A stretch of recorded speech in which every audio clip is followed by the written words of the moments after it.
Yes. Obviously, the first person that comes to mind is Pat.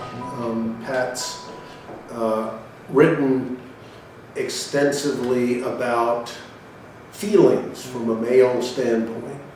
And a lot of male writers, I think, are reluctant to mine that material.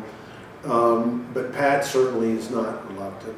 And I think the degree to which Pat has been willing to expose himself in his writing, and based on my personal relationship with him, expose himself in conversations, in late night, guy talk, has been an inspiration.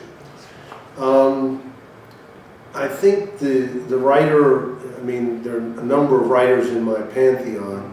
I think first of Joseph Conrad and the book Lord Jim, which is a book I've always loved, and I never really related it to my own writing, but I think there is a parallel, because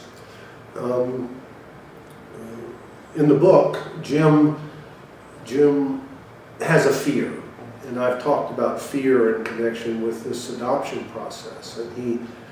And he retreats and retreats and retreats, and finally one day he has to turn around and face his fear, and that's when he rises above and rises to the level of what he always imagined himself to be. So I've always loved that book for that reason. I'm a big Herman Melville fan. I guess with millions of other people, I've come to admire Moby Dick as one of the great works.